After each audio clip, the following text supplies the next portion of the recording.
क्या हाल होने वाला है कि 140-45 रुपए तक जो है पेट्रोल की प्राइसेस हैं वो पहुंच चुकी हैं। तो इस तरह के मामलात भी चल रहे हैं, आवाम इस हवाले से भी परेशान है। लेकिन वही बात है कि अपने आप को मेंटेन रखना है, अपने आप को फिट रखना है। अगर आप अपने आप को डिप्रेशन में लेके नहीं जाना चाहते तो अपने आप को स्ट्रॉन्ग बनाना होगा, और स्ट्रॉन्ग बनाने के लिए अपने आप को मजबूत बनाना होगा। तो इस पर हम बात करेंगे, और इस पर हमारे साथ अपने मेहमान भी मौजूद होंगे। जिस तरह मुख्तलिफ मौज़ूआत का इंतखाब करते हैं, तो आज भी हमने जिन मौज़ूआत का इंतखाब किया है उनकी अगर हम बात करें तो आज हम बात करेंगे तालीम के हवाले से, मोटिवेशन के हवाले से, और उसके साथ साथ आजकल का जो नौजवान है वो से बाज़ का अपना जो फ्यूचर है वो डार्क दिखाई देता है। इसकी रीज़न क्या है, इस पर आज हम तफसीली बात करेंगे कि नौजवान को क्या करना चाहिए। और नौजवानों से काफ़ी ज़्यादा उम्मीदें होती हैं, और अपनी जो उनकी फैमिली होती है वो भी इनसे उम्मीदें वाबस्ता करके बैठी होती है, माशरा भी उन्हीं से उम्मीदें वाबस्ता करके बैठा होता है, और जो मुल्क होता है वो भी अपने नौजवानों से उम्मीदें लेकर बैठा होता है। तो किस तरह से नौजवान उम्मीदों पर पूरा उतर सकते हैं, इस पर हम तफसीली बात करेंगे। और जैसे कि आज जुम्मतुल मुबारक का रोज़ है, बरकतों वाला रोज़ है, तो आज हम इस हवाले से भी बात करेंगे। तो हम आपको अपने मेहमानों का तारुफ आपसे करा देते हैं। तो हमारे साथ जो पहली मेहमान मौजूद हैं वो एजुकेशनिस्ट हैं, कुलसूम दुरानी साहिबा। हम उनसे बात करेंगे। मैडम, आपको खुश आमदीद। कैसी हैं आप? जी सुबह बखैर आपको। उम्मीद है आपका दिन एक अच्छे अंदाज से आज इंशाल्लाह शुरू हुआ होगा। तो उनके साथ हमारी दूसरी मेहमान मौजूद हैं, नात खान हैं। शुरू से बचपन से ही नात खानी के कंपटीशन में पार्टिसिपेट करती आ रही हैं, मिलाद के इवेंट्स में, और उसके अलावा काफ़ी ज़्यादा एक्टिव रही हैं। तालीम के मामले में टीचर भी रह चुकी हैं, परवीन नाज साहिबा। मैडम, आपको भी खुश आमदीद। कैसी हैं आप? शुक्र अल्हम्दुलिल्लाह। नात खानी के हवाले से हम जानेंगे कि किस तरह से आपने आगाज़ किया, पहली नात कब पढ़ी, इस पर हम तफसीली बात करेंगे।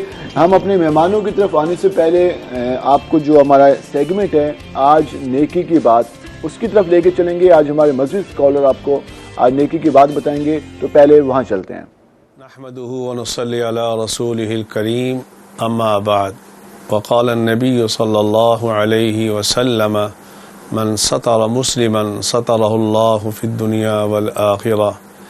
आज का मेरा मैसेज ये है, लोगों के अयूब पे पर्दा डालना सीख लो।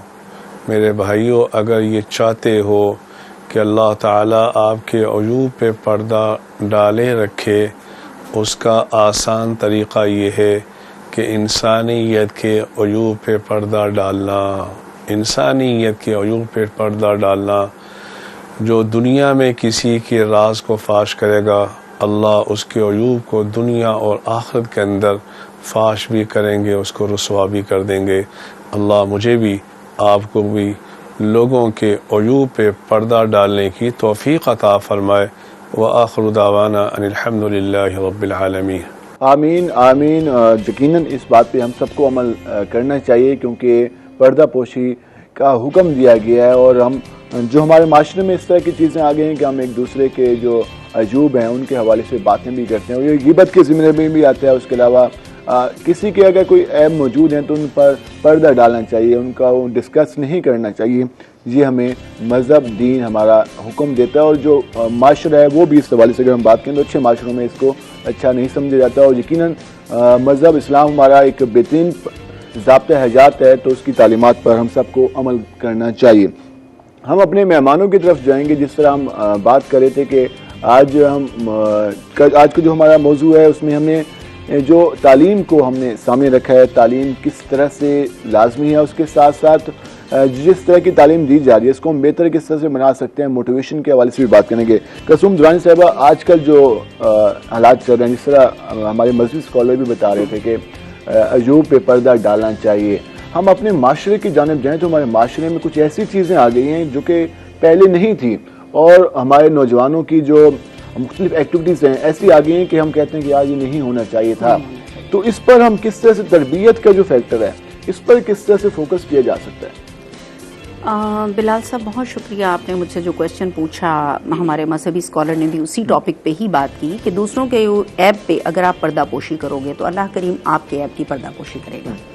अब यहाँ तालीम का जो रोल है वो ये है कि तालीम जो कुछ सिखाती है, हमारे डिफरेंट सब्जेक्ट हैं, सोशियोलॉजी को ले लें आप, फिलॉसफी को ले लें आप, मुख्तलिफ तरह के सोशल साइंसेज के सब्जेक्ट को ले लें, तमाम के तमाम सब्जेक्ट जो हैं वो बेसिकली नर्चरिंग का काम करते हैं, मेंटल मेंटोरिंग का काम करते हैं।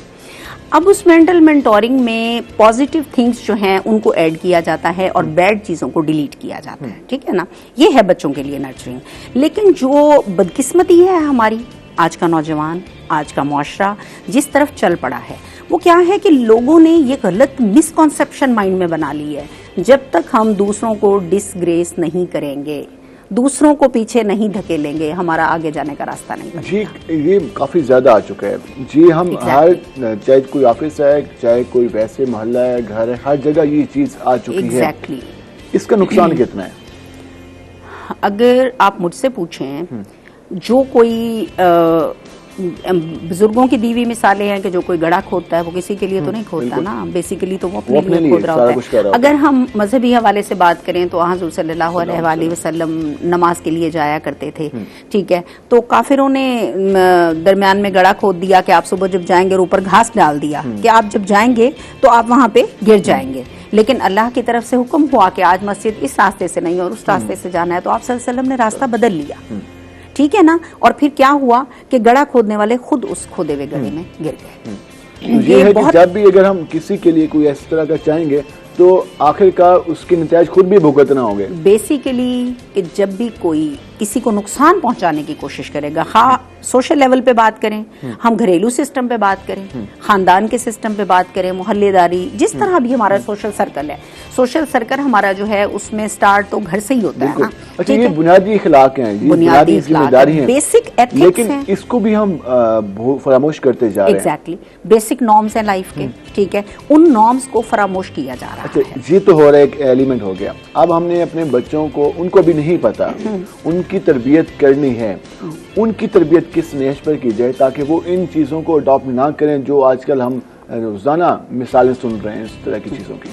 बेसिकली मैं आपको बताऊं कि जितना तालीम इस काम में रोल प्ले करती है उसमें 50% रोल जो है ना वो है घर का, फैमिली का, वालिदैन का। एक बादशाह का वाकया आपने भी सुना होगा कि उसने वजीरों को बैठाया और पूछा कि तरबियत बहुत ज़्यादा अहम है या जो इंसान का इंस्टिंक्ट है वो ज़्यादा अहम है। तो उन्होंने कहा नहीं, जो मर्जी इंस्टिंक्ट हो, तरबियत सबसे बड़ा रोल प्ले करती है, ठीक है ना।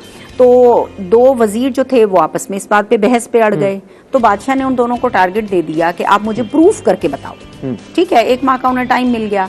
अब पहले वजीर ने बिल्लियां दरबार में चलाई, उन्होंने प्लेटें उठाई हुई हैं और उस पर मोमबत्तियां, कैंडल्स जल रही हैं और वो कैट वॉक करती हुई जा रही हैं। तो उसने कहा जी ये है तरबियत, तरबियत सब कुछ बदल सकती है। अब दूसरा वजीर बेहद परेशान था, उसने कहा बादशाह सलामत मुझे सिर्फ 24 घंटे की मोहलत दें, मैं इसकी बात को गलत साबित कर दूंगा। 24 घंटे बाद फिर दरबार लगा, तमाम लोग बड़े हैरत से बैठे हुए थे कि देखें जी क्या होता है। बिल्लियां आ गईं और उन्होंने प्लेटें पकड़ी हुई हैं, उनमें कैंडल्स जल रही हैं और वो कैट वॉक करती हुई लाइन में जा रही हैं। सब लोग हैरान थे कि जानवर, और इतनी अच्छी तरबियत उसकी कैसे हो गई। अगर जानवर की तरबियत हो सकती है तो ह्यूमन बीइंग है ना, उसकी तो तरबियत बहुत ही आसान है। दूसरे वजीर ने एक थैला पलटा, उसमें से चूहे निकल के और दौड़ने लग गए दरबार में। बिल्लियों ने जो ही चूहे को देखा, इंस्टिंक्ट, उन्होंने प्लेटें फेंकी, मोमबत्तियां गिराई और वो चूहों के पीछे दौड़ पड़ी। तो बेसिकली न्यूट्रिशन और नर्चरिंग ये दोनों अलग अलग फैक्टर हैं, ठीक है। अगर बच्चे को फीडर दे दिया जाएगा, उसे दूध प्रोवाइड कर दिया जाएगा, उसकी न्यूट्रिशन तो होनी है, उसकी बॉडी ने ग्रो करना है, उसने बढ़ना है। बट नर्चरिंग जो है ना वो ये है कि बच्चे के माइंड को एथिक्स सिखाना, बच्चे के माइंड को बेसिक नॉर्म सिखाना, बच्चे को वो तमाम चीजें उसके घर से शुरू होती हैं। और जिन घरों में आप अक्सर बिलाल साहब इस बात को गौर करें, जिन घरों में पेरेंट्स के दरमियान अनबन, लड़ाई झगड़ा रहेगा, वहाँ ये इशूज ज्यादा पेरेंट्स के अलावा फैमिली के को गिले होते हैं कि तुम्हारे पापा ने ये कर दिया, फलाने ने ये कर दिया। तो बच्चे का तो माइंड बिल्कुल अभी ग्रोइंग स्टेज में है, बच्चे मेंटली डिस्ट्रॉय हो जाते हैं। क्या बातें हो रही हैं। और खास तौर पे पेरेंट्स का रोल जो है ना वो तो इतना पॉजिटिव होना चाहिए अगर हम अपने बच्चे को पॉजिटिवली ग्रूम करना चाहते हैं। ये रिस्पॉन्सिबिलिटी अल्लाह की तरफ से आयद है। और अगर वो रोजाना यही बातें सुनते रहे तो वो एक नेगेटिव माइंड के साथ डेवलपमेंट होगी, मार्केट में जाएगा, स्कूल में जाएगा, वो नेगेटिविटी घर तक नहीं रहेगी। वो बच्चा तो जब बाहर दोस्तों में जाएगा तो वो अपना सेम बिहेवियर शो करेगा, वही बच्चा जब बाहर सोसाइटी में मूव करेगा वो उसी नेगेटिव इन्फ्लुएंस के साथ सोसाइटी में मूव करेगा और वो नेगेटिविटी स्टेप बाय स्टेप बढ़ती जाएगी। तो बेसिक जरूरत जो बिलाल साहब है वो ये है कि पेरेंट्स को अपना रोल पॉजिटिवली प्ले करना चाहिए। अब सेकंड जिम्मेदारी थी हमारे टीचर्स पे। अगर हम टीचर्स की जिम्मेदारी देखें, हमारा प्राइवेट सेक्टर भी मौजूद है, गवर्नमेंट सेक्टर भी मौजूद है, तो टीचर्स की किस हद तक ट्रेनिंग, हम उनकी सब्जेक्ट वाइज ट्रेनिंग तो शुरू कर दी गई है, लेकिन जो एथिक्स है, तरबियत है, बच्चों को शऊर देना है, तालीम तो हर कोई हासिल कर लेता है, लेकिन जब शऊर नहीं आता प्रॉब्लम वहां आता है। तो उनकी बुनियादी जो शऊर है, उसके अलावा जो तरबियत है, उसके हवाले से टीचर्स को क्या जिम्मेदारी अदा करनी होगी? उसके हवाले से अगर मैं बात करूं तो मैं जिस इदारे में इस वक्त काम कर रही हूं वो है कायदे आज़म अकेडमी फॉर एजुकेशनल डेवलपमेंट। वहाँ सिर्फ और सिर्फ ट्रेनिंग्स करवाई जाती हैं और उन ट्रेनिंग्स में कैपेसिटी बिल्डिंग की ट्रेनिंग होती है, उन ट्रेनिंग्स में लीडरशिप की ट्रेनिंग होती है, उन ट्रेनिंग में वो तमाम लैकिंग पार्ट्स जो हमें फील होते हैं, सबसे पहले उनका स्वॉट एनालिसिस किया जाता है। स्वॉट एनालिसिस में हमें जो वीक एरिया मिलता है उस पर मॉड्यूल तैयार करके और उस पर ट्रेनिंग्स करवाई जाती हैं। तो टीचर्स जो हैं उनका बेसिक रोल जो है वो बच्चों के लिए, उनकी मेंटल डेवलपमेंट के लिए उन्हें सोशली इतना पॉजिटिव बनाना है कि हमारा स्टूडेंट जो है वो आप कहें सोशली पॉजिटिव। अब इसमें क्लास का एनवायरनमेंट ऐसा हो कि वो बच्चों को अपने साथ एंगेज करके रखेगा, तभी क्लास बनेगी, तभी बच्चे की तरबियत होगी। मसला यहाँ पे होता है कि अक्सर हमारे स्कूल में जो बच्चे हैं वो सवाल नहीं पूछ सकते। ऐसा ही है, बच्चों में अभी तक डेवलप ही नहीं हुआ, उनको उतना एतमाद ही नहीं दिया गया। तो इस पे कितना काम करना होगा? इस पे काम ऑलरेडी हो भी रहा है, मजीद भी होने की जरूरत है। इसमें पर्सन टू पर्सन वेरिएशन है। टीचर बेसिकली, उस्ताद जो है ना, उस्ताद का नाम और उसका रोल मदरली बिहेवियर है। मौलिम है, इल्म तकसीम करने वाला है, इल्म बांटने वाला है, इल्म सिखाने वाला है। तो अगर वो मदरली बिहेवियर में होगा वो स्टूडेंट की प्रॉब्लम को जानेगा। अगर किसी बच्चे को कोई मसला है, किसी मसले की वजह से वो प्रॉपर परफॉर्म नहीं कर पा रहा और उसको थोड़ा सा अप्रिशिएट कर दिया जाए। बैक बेंचर को ले लें, अगर कुछ बच्चे डर और खौफ की वजह से कि टीचर क्वेश्चन पूछेंगे मुझे जवाब देना नहीं आएगा, मैं बोल नहीं पाऊंगा, वो बैक बेंचर हो जाते हैं, पिछली सीट पे हमेशा बैठना पसंद करते हैं, हमेशा बैक बेंचर रहते हैं, अपनी शरारतें करते हैं। हाँ, टीचर की रिस्पॉन्सिबिलिटी है कि वो बारी बारी उनकी लाइनें चेंज करे, बैक बेंचर को फ्रंट पे लाए, उन्हें मोटिवेशन दे, उन्हें हिम्मत दे, उन्हें बोलने के लिए एनकरेज करे। इस पे हम मजीद भी बात करेंगे। यकीनन इसमें वालिदैन की जिम्मेदारी काफी लाजमी है, क्योंकि बच्चे की पहली तरबियत का आगाज घर से होता है और जब घर से उसे अच्छी तरबियत मिले, अगर वो ज़्यादा गिले शिकवे और जो आजकल हम देखते हैं कि लड़ाइयाँ झगड़ों की बातें ना सुने, कोई बेहतर बातें सुने, अच्छी बातें सुने, प्यार की, मोहब्बत की, उसके अलावा एहसास की, लोगों के साथ चीज़ें बांटने की, तो यकीनन एक अच्छा फ़र्द हम माशरे को दे सकते हैं।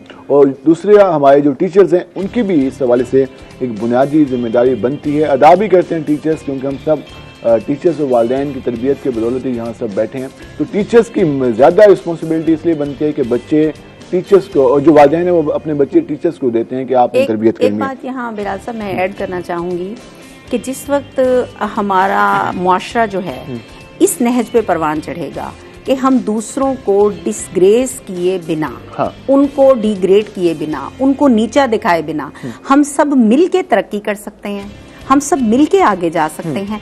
कोलैबोरेटिव कोशिश से भी हम बेहतर फैमिली बना सकते हैं, बेहतर घर बना सकते हैं, बेहतर खानदान बना सकते हैं। प्रॉब्लम ये है कि हम समझते हैं हम ओहदों की बुनियाद पर, उसके अलावा नस्ब की बुनियाद पर, ज़बान की बुनियाद पर, उसके साथ साथ वसाइल की बुनियाद पर अगर हम लोगों को रिस्पेक्ट देंगे तो मसले होंगे। हर फर्द को रिस्पेक्ट देना हम पर फर्ज है, क्योंकि ह्यूमन बीइंग को रिस्पेक्ट देना हम सब की जिम्मेदारी है। तो इस हवाले से बगैर किसी तफरीक के, बगैर किसी फ़र्क के हम सब के साथ अपना बिहेवियर, क्योंकि ये बुनियादी रिस्पॉन्सिबिलिटी है, हम कोई एहसान नहीं कर रहे, माशरा बेहतर बनाना ये हमारी बुनियादी जिम्मेदारी है। हम अपनी दूसरी मेहमान की तरफ जाएंगे। परवीन नाज साहबा, कैसी हैं आप? ठीक, अल्लाह का नात शुक्र। खान माशाल्लाह एक बहुत बड़ा एजाज़ की बात होती है कि आका की सनाखानी करना, उनकी के नात बयान करना एक बहुत बड़ा एजाज़ की बात है माशाल्लाह। कब से ये सिलसिला शुरू हुआ? मैं बहुत छोटी थी जब से मैंने नात पढ़ना शुरू की थी, क्योंकि मेरे वालिद जब कुरान पाक सुबह पढ़ा करते थे तो उनकी आवाज़ बहुत खूबसूरत थी, आर्मी में ऑफिसर थे, तो मैं सुना करती थी। हुस्ने किरात से मुझे बड़ा लगाव है और फिर नात ख़्वानी से और हमदे बारी ताला से। तो बचपन से ये सिलसिला शुरू हुआ, उसके बाद आप टीचर भी रही और अब अभी भी ये सिलसिला मैंने जारी है? पहला मिलाद 10 साल की उम्र में पढ़ा था। माशाल्लाह। तो घर में अभी भी तकरीबात का सिलसिला जारी होता है सारा? जी, दरस कुरान भी हमारे यहाँ होता है, तो मैं वैसे भी कुरान क्लास मैंने ज्वाइन की हुई कई साल से। कुरान पाक हम लोग सीख रहे हैं और कलसूम ज़हरा हमारी टीचर हैं जिन्होंने हमें बहुत पॉलिश की है इस मामले में। माशाल्लाह माशाल्लाह। हमारे नाज़रीन भी आपसे यकीनन हमदे बारी ताला नात सुनेंगे, तो इस हवाले से हमें आप ठीक है, कौन सा कलाम सुनाएंगे? सुभान अल्लाह, सुभान अल्लाह। खूबसूरत अंदाज में हमें हमदे बारी ताला और जो दुआओं का सिलसिला था वो आपने सुना। परवीन साहब, ये जो नात हम पढ़ने के बाद कितना अच्छा महसूस होता है, कहते हैं कैफियत सी आ जाती है। मैं तो जब नात या हमदे बारी ताला पढ़ती हूँ तो मैं तो यहाँ मौजूद ही नहीं होती, मुझे ऐसे लगता है मैं कहीं गुम हो गई हूँ। माशाल्लाह माशाल्लाह। यकीनन ये एक खूबसूरत एहसास है, खूबसूरत जज्बा है, और यकीनन जो कहा यह जाता है कि जिक्र में सुकून है, तो इन चीज़ों में सुकून है। और खूबसूरत अंदाज में आपने सुना। हम वापस आएंगे कलसूम दुरानी साहब के पास। मैडम, जिस तरह हम बात कर रहे थे तरबियत के हवाले से, तफसीली हमने बात की तरबियत के हवाले से, बच्चों के हवाले से। अब प्राइमरी स्कूल्स के हमने बच्चे डिस्कस किया, अब आ जाते हैं सेकेंडरी स्कूल के। अब जब बच्चे मैट्रिक पास करते हैं, मैट्रिक पास करने के बाद जब कॉलेज में जाते हैं या यूनिवर्सिटीज़ में जाते हैं, तो बच्चों का एक उनको आज़ादाना माहौल मिल जाता है। उस वक्त उन पे इतना ज़्यादा फोकस भी नहीं होता, क्लास वाली वो लिमिटेशन भी नहीं होती, एक आज़ाद माहौल भी मिल जाता है। तो वहाँ पर किस तरह से किसको जिम्मेदारी अदा करनी होगी? क्योंकि वालिदैन कहते हैं अब हमारा बेटा या बच्ची को हम बार बार नहीं टोक सकते, टीचर कहता है कि नहीं अब मेरी जिम्मेदारी है लेक्चर डिलीवर करना, वहाँ पर किसको रोल अदा करना होगा?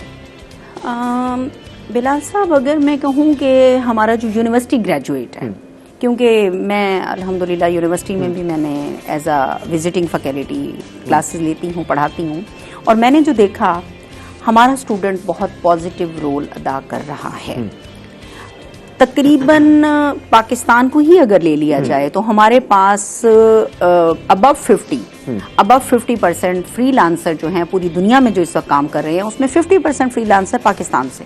वो नौजवान है, वो नौजवान हैं, यूनिवर्सिटी ग्रेजुएट्स हैं जो कि फ्रीलांसिंग कर रहे हैं, कंटेंट राइटिंग कर रहे हैं, ग्राफिक डिजाइनिंग कर रहे हैं, वेबसाइट डिजाइनिंग कर रहे हैं, आईटी में बहुत ज्यादा तरक्की कर रहे हैं। इवन अब तो अमेज़न पर हमारे बच्चे काम कर रहे हैं, मुख्तलिफ वेबसाइटों पे काम कर रहे हैं। हम मजीद बात करेंगे, ब्रेक पे जाएंगे नाज़रीन। हम ब्रेक से जब वापस आएंगे तो मजीद इस पर बात करेंगे कि हमारा नौजवान अब उसको इस बात का एहसास होना शुरू हो गया है कि उसने अपनी तालीम के साथ साथ अपने इनकम के ज़राए भी जनरेट करने और डिपेंड नहीं होना, इंडिपेंडेंट होना है। इस पर हम बात करेंगे, हमारे साथ रहेगा। मिलते हैं शॉर्ट ब्रेक के बाद।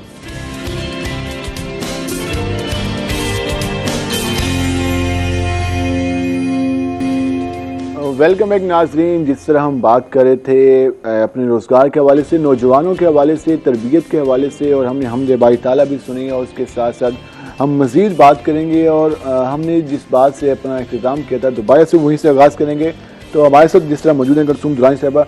मैडम, जिस तरह हम बात कर रहे थे कि हमारा नौजवान में अब इतनी ज़्यादा शऊर आता जा रहा है कि वो ये सोचता है कि यार मैंने डिग्री मुकम्मल करनी है, उसके बाद मुझे जॉब चाहिए होगी, मैंने अपनी फैमिली को भी सपोर्ट करना है, ख़ुद को भी बेहतर बनाना है और माशरे के हवाले से भी वर्क करना है।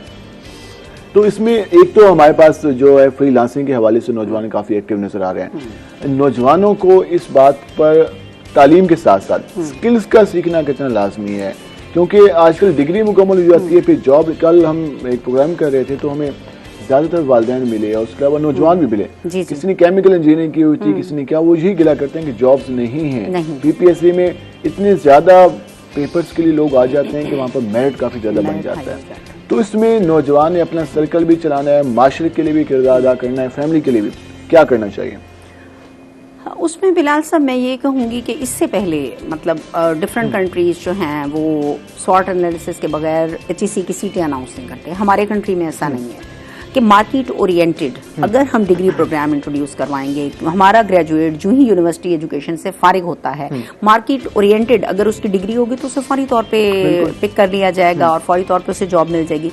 लेकिन अगर वो डिग्री प्रोग्राम लेगा जिसमें कि मार्केट डिमांड नहीं है तो ऑब्वियसली कि उस बच्चे को इंतखाब काफी मेन सब्जेक्ट का इंतखाब बहुत ज्यादा मेन, मतलब कई स्टूडेंट्स मैंने ऐसे भी देखे हैं 2-2 साल जिन्होंने एडमिशन नहीं लिया लेकिन अपने प्रॉपर फील्ड को चूज किया जिसमें उनका इंटरेस्ट भी है और जिस सब्जेक्ट की मार्केट में डिमांड। बाद हमारे नौजवान बदकिस्मती है, वो ये कहते हैं कि कहीं एडमिशन नहीं मिला तो हमने यहाँ पे ले लिया। बस अक्सर स्टूडेंट से जब पूछा जाए ना आपने ये सब्जेक्ट चूज क्यों किया, जी मेरिट यहीं बना था, बाकी किसी में मेरिट नहीं बना। चाहे वो मेरिट हाँ फिलॉसफी में जी। बना है, चाहे वो मैथ्स तो कॉम में बना है। बेसिकली काउंसलिंग जो है ना स्टूडेंट काफी के लिए लाजमी बहुत है। जरूरी है।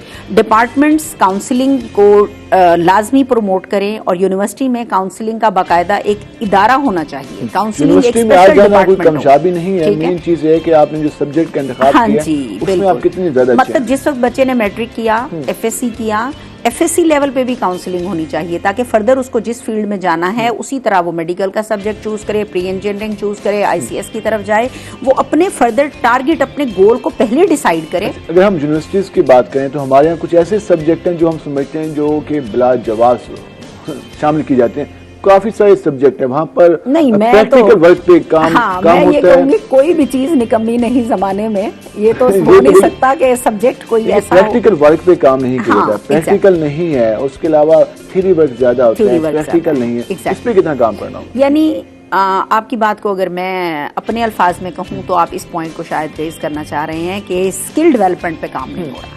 बच्चे को थ्योरी तो दे दी जाती है बट उसमें स्किल डेवलप नहीं किए जाते। यानी फॉर सपोज अगर सिंपल बात की जाए, लीडरशिप भी एक स्किल है। बिल्कुल। बच्चों में लीडरशिप का स्किल डेवलप ही नहीं किया जाता, उनको प्रमोट ही नहीं किया जाता, उन्हें आगे नहीं आने दिया जाता। अच्छा, बच्चे ने अगर क्वेश्चन किया, सर ये बात मुझे समझ नहीं आई, जब क्लास एंड हो जाए उसके बाद मुझसे पूछिएगा।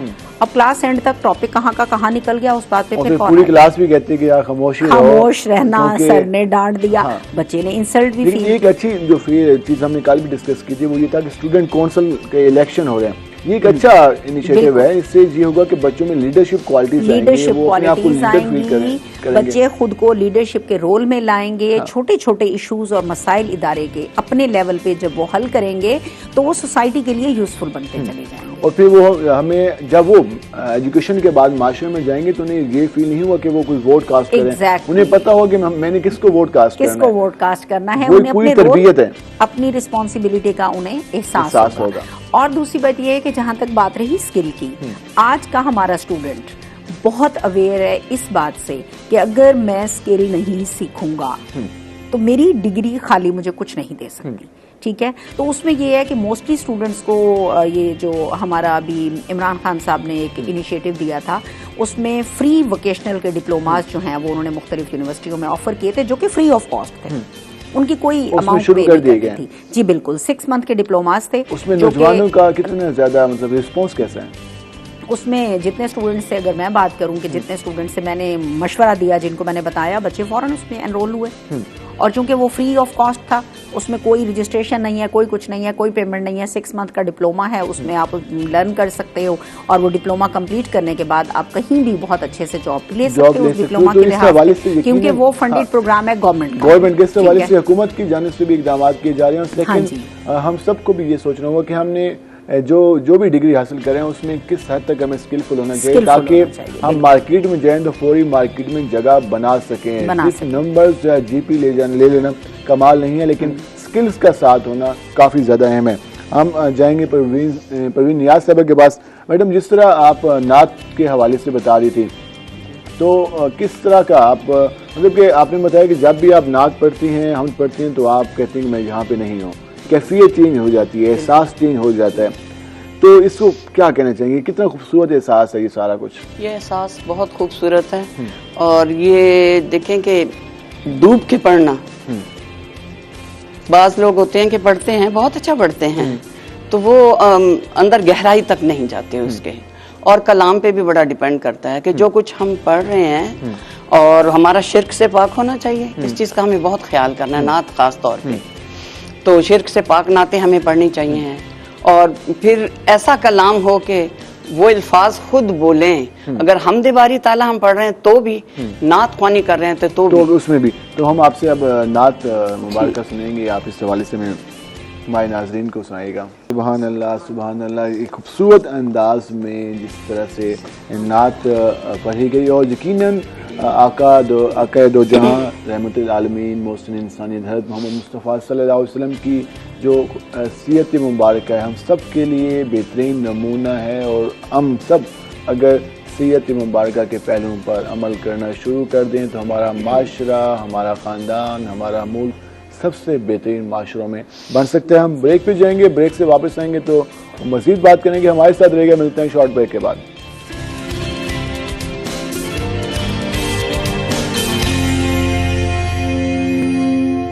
वेलकम बैक नाज़रीन। जिस तरह हम बात कर रहे थे नौजवानों के हवाले से और हमने नात भी सुनी और एक खूबसूरत अंदाज में हमें कुलसूम नियाज़ साहबा ने जो नात सुनाई और यकीन हम सब इससे मुस्तफ़ीद हुए और यकीनन जो नात में जो कलाम का इंतखाब किया गया था वो भी बहुत खूबसूरत अंदाज में पढ़ा गया।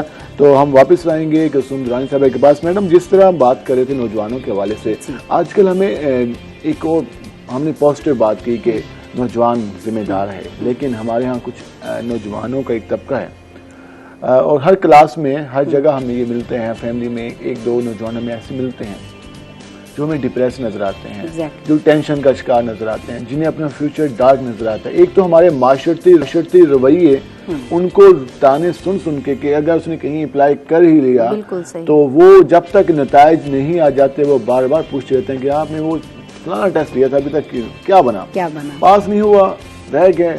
तो ये जो इस तरह की बातें हैं तो ये किस हद तक मुतासिर करती हैं? इसको सादा जुबान में तो तानो तशनी कहते हैं कि बच्चों को अगर फर्ज करें कंपटीशन का दौर है, पहले के और अब के ज़माने को अगर कंपेयर किया जाए तो आज का बच्चा बहुत बड़े कंपटीशन को फेस कर रहा है। अगर कोई स्टूडेंट किसी टेस्ट को क्वालिफाई कर रहा है और फिर वो इंटरव्यू में डिस्क्वालीफाई हो रहा है, ठीक है ना, तो वो रीज़न क्या है कि अगर आप CSS को ही उठा लें, CSS में अपीयरिंग कैंडिडेट्स किसी दौर में इस तरह हुआ करते थे कि 200 सीट्स हैं और 180 स्टूडेंट्स ने एग्ज़ाम दिया, तो वो 180 के 180 ही सेलेक्ट हो गए। अब इस वक्त रेशो ये है कि एग्जाम देने वाले स्टूडेंट हैं 30,000, बिल्कुल ठीक है, और सीटें हैं सिर्फ 180, बिल्कुल ठीक है, या 120, 196 ये सीटों की तादाद है। तो ये बताएं कि उसमें कंपटीशन जब बढ़ेगा और फिर हम अपने स्टूडेंट को, अपने नौजवान को डिस्करेज करें कि आप इस कंपटीशन में क्यों कामयाब नहीं हो पाए, तो उसमें बात यह है कि जब आबादी बढ़ेगी उसमें हमें उसके मुताबिक सीटें भी बढ़ानी चाहिए, लेकिन सीटें नहीं बढ़ रही, स्टूडेंट की तादाद बढ़ गई है, इदारे नहीं बढ़ रहे, स्टूडेंट की तादाद बढ़ गई है। तो उसमें क्या हुआ है कि एक कमरे में बच्चों को घुटन के माहौल में बैठना पड़ता है, प्रॉपर स्पेस नहीं है, रिसर्च वर्क के लिए प्रॉपर उन्हें लाइब्रेरीज अवेलेबल नहीं है। फिर दूसरी बात ये कि स्टूडेंट अगर एंटरप्रेन्योरशिप के तहत कुछ अपना छोटा मोटा कारोबार शुरू करना चाहता है तो उसे पेरेंट्स का सपोर्ट नहीं है। हाँ, सपोर्ट काफी लाजमी है। हमने तुम्हें इतना पढ़ाया लिखा, तुम ये काम शुरू करोगे, उनको एनकरेज नहीं किया जाता कि हाँ अगर आप कोई इंडस्ट्री लगाना चाहते हो, कोई छोटी होम बेस्ड इंडस्ट्री लगाना चाहते हो, वो छोटा सा कारोबार करना चाहते हो तो इंशाल्लाह ताला ये कारोबार बहुत तरक्की करेगा। पॉजिटिवली एनकरेज करने की बजाय स्टूडेंट को डिस्करेज किया जाता है कि इतनी बड़ी डिग्री लेके जाओ, जाके कोई अच्छी नौकरी लो, किसी अच्छी पोस्ट पे आओ, किसी अच्छे ओहदे पे आओ, कारोबार की तरफ क्यों जा रहे हैं? ये कर रहा है, फलां का बच्चा फलां जगह चला गया। कंपैरिजन जो है ये नहीं बनता बिल्कुल। पर्सनैलिटी टू पर्सनैलिटी हर इंडिविजुअल जो है वो डिफरेंट है, किसी में कोई क्वालिटी है, किसी में कोई क्वालिटी है। तो पेरेंट्स का यहाँ पर रोल जो बनता है ना कि वो बच्चों को पॉजिटिवली एनकरेज करें और उनका साथ दें, उनके शौक और उनके अपने जो अंदर जो जज्बे हैं। फॉर सपोज एक बच्चा इंजीनियरिंग की डिग्री लेने के बाद भी फोटोग्राफर बनना चाहता है तो उसको फोटोग्राफी करने दें, उसको काम करने दें, उसको एक अच्छा कैमरा लेके दें, उसको टाइम दें कि आप जाओ जाके अपना काम करो, खुद को प्रूफ करो। बच्चे को, स्टूडेंट को प्रूफ करने का टाइम देना चाहिए। अकेला बैठ के सोचता रहे, डिप्रेशन का शिकार हो, स्ट्रेस का शिकार, उससे बेहतर है कि वो जो करना चाहता है बिल्कुल उस पर एतमाद करो, उसको मौका दिया जाए। अब फॉर सपोज ये बहुत सोशल मीडिया के मुतालिक नेगेटिविटी बहुत ज़्यादा जो है ना वो फैल गई है माशरे में कि अगर इंटरनेट होगा तो बच्चे उसको गलत यूज़ करेंगे। बिल्कुल नहीं। अरफा करीम ने 9 साल की उम्र में पहली वेबसाइट बनाई थी, सॉफ्टवेयर बनाया था उसने, ठीक है।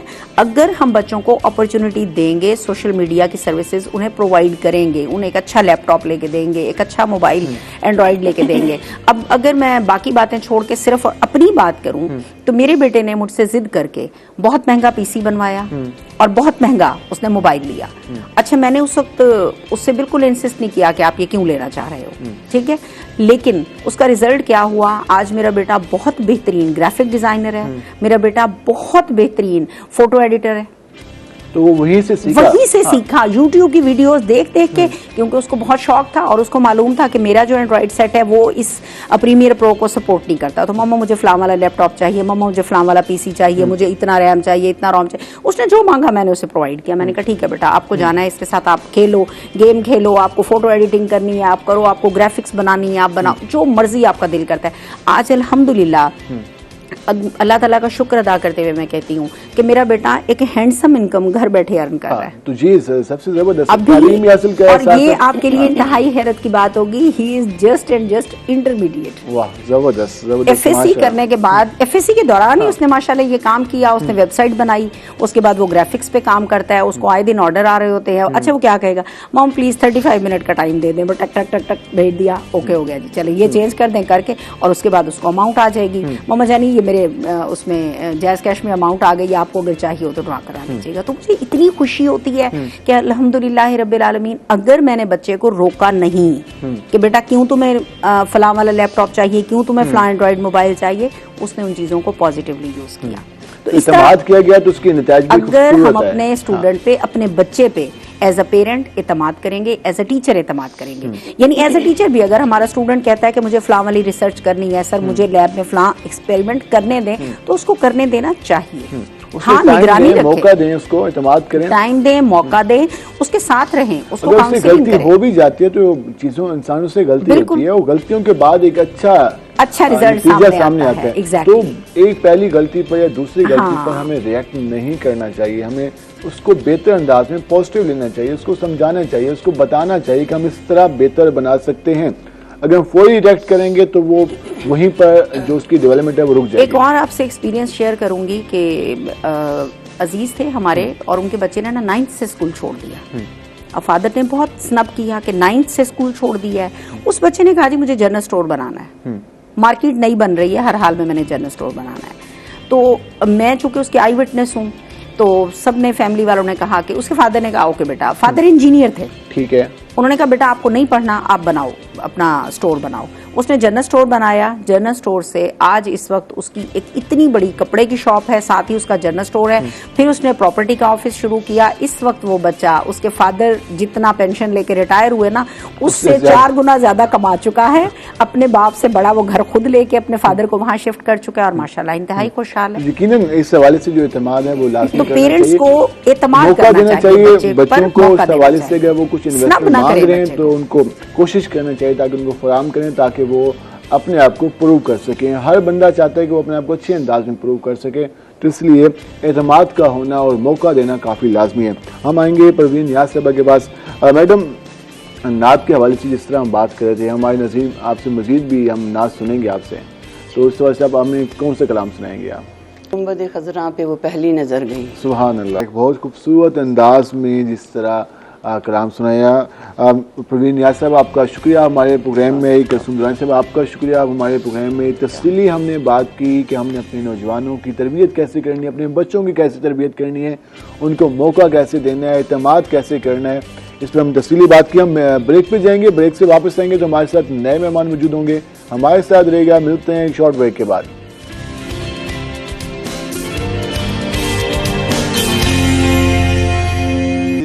कमेटी है जिसके चेयरमैन चौधरी रमज़ान परवेज़ साहब हैं, चौधरी गवर्नर साहब के भाई हैं, तो चीफ मिनिस्टर जनाब उस्मान बुज़दार साहब ने उनको अपॉइंट किया है। तो उसके साथ फिर वो एक बॉडी बनी है पंजाब लेवल पे, फिर ये बॉडी है डिवीजनल लेवल पे, फिर डिस्ट्रिक्ट लेवल पे, ये तहसील लेवल पे, अभी ये अंडर प्रोसेस हैं।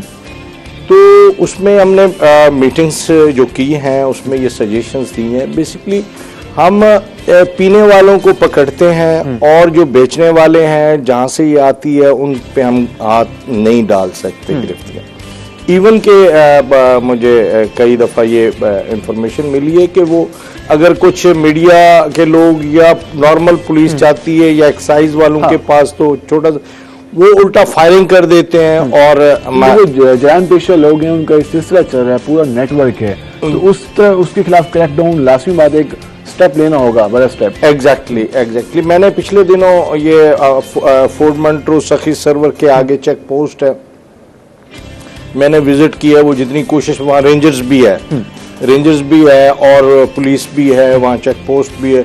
स्पेशली इसको चेक किया जा रहा है कि नार्कोटिक्स को और ट्राई लाइन को रोकना भी मेन है जी, मेन मतलब है कि वहाँ से ज्यादा 90% जो ये ड्रग्स है ना वो उस साइड से इस पंजाब में इन लेवल पे दाखिल होती है। तो उसके लिए उनको पकड़ना बहुत ज्यादा जरूरी है। अगर ये नहीं होगा तो फिर ये मैं समझता हूँ ये 30 तक मतलब है कि भी ये 30 से 40% पीपल जो है ना लोग जो है उसका ना शिकार हो जाएंगे। आपने कहा कि आप एडवाइजरी कमेटी के मेंबर भी हैं, क्या सिफारिशात भेजी गई, कितना संगीन ये मसला है? सर हमने उनको ये कहा कि फौरी तौर पे इनके थाने अलहदा बनने हैं। नार्कोटिक्स के जो थाने हैं, पुलिस है, फोर्स है, वो अलहदा बननी है पंजाब लेवल पे। ये फोर्स होगी तो फिर मतलब कुछ हो सकता है, कुछ हो सकता लेकिन है। बदकिस्मती से अभी तक इस पे अमल दरामद नहीं हुआ। सिर्फ रहीम शाह खान में एक बना, मुल्तान में अभी तक सजेशन है, वर्क नहीं हो सका। जी वो फंडिंग की कमी की वजह से ये मसाइल आ रहे हैं, लेकिन इस पे फौरी तौर पे सोचने की और करने की जरूरत है। अगर ये नहीं हुआ, लेट हुआ, इसको लाइट लिया गया तो शायद ये मामला बढ़ जाएगा, फिर कंट्रोल से बाहर हो जाएगा। इसलिए इस पे फौरी तौर पे जरूरी है। वो फेडरल लेवल पे हाईवेज पे तो एएनएफ काम कर रही है, वो इस्लामाबाद साइड पे या केपी के साइड पे, उस पे इस साइड पे मतलब वो फोकस नहीं है। मतलब इवन कि मैं बड़े वसूख से कहता हूं कि पुलिस डिपार्टमेंट को भी पता होता है। हाँ, पुलिस को भी इस हवाले से जगह मालूम होती है। एक थाने का जो एसओचओ है, उसके अलावा उसके सारा कुछ से मालूम होता है कि शहर में क्या चल रहा है, उसके एरिया में क्या चल रहा है, लेकिन उसके बावजूद भी पुलिस भी इतना ज्यादा रोल अदा नहीं करती। जी, हमने पहले भी बड़ी कोशिश की।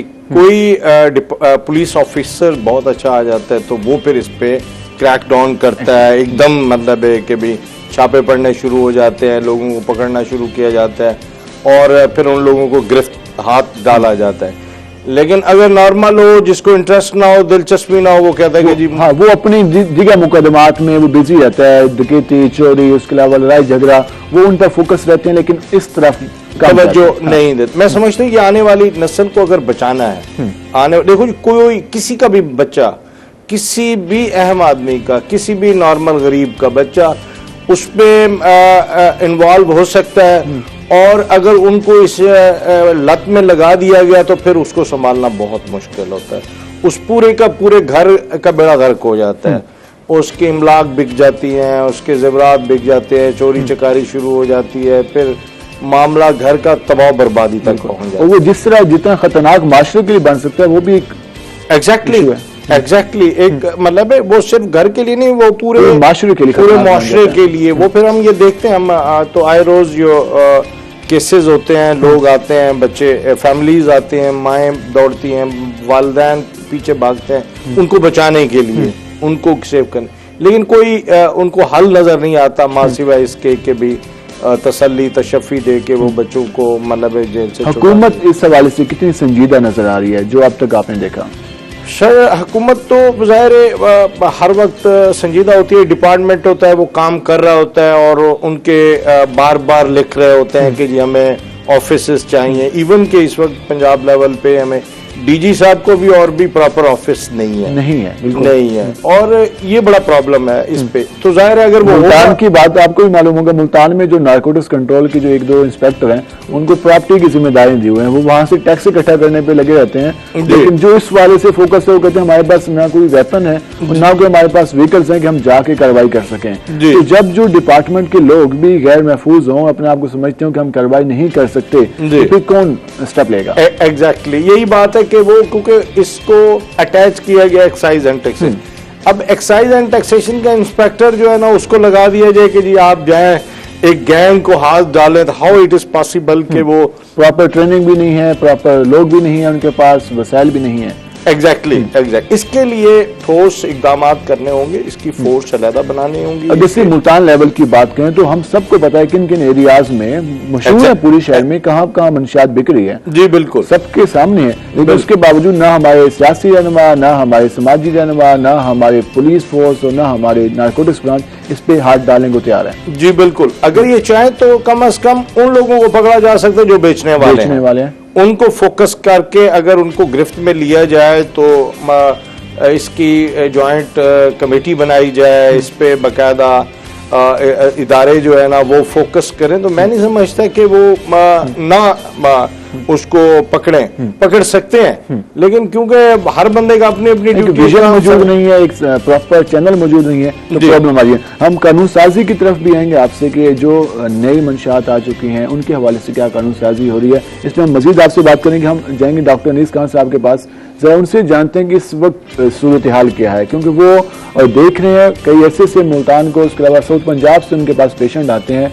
किस लेवल के पेशेंट आ रहे हैं, कितना इजाफा हो चुका है और ये कितना खतरनाक होता जा रहा है हमारे माशरे के लिए, हमारे नौजवानों के लिए, सब कुछ। डॉक्टर साहब, जिस तरह एडवोकेट मुनव्वर साकिब साहब ने बात की कि इस हवाले से वर्किंग प्रॉपर अंदाज में होनी चाहिए लेकिन नहीं हो रही उस अंदाज में, इस वक्त सिचुएशन क्या है, आप क्या देख रहे हैं कि आपके पास पेशेंट भी आते हैं, वालिदैन भी आते हैं, आप खुद भी देख रहे हैं, डाटा क्या है, कितना ये खतरनाक बनता जा रहा है हमारे लिए?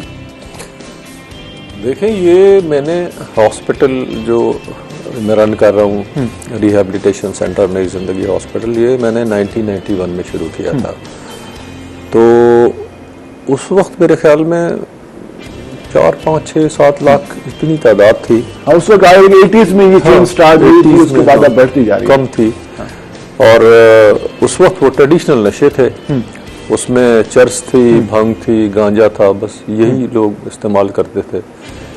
फिर 80s के बाद 86, 87 के बाद तो एक सैलाब आ गया हेरोइन का, तो हेरोइन पे ड्रामे बने, रगों में अंधेरा और इस किस्म के बाकी, और वो तो फिर पूरी कौम जो है ना वो एक तारीकी में डूब गई।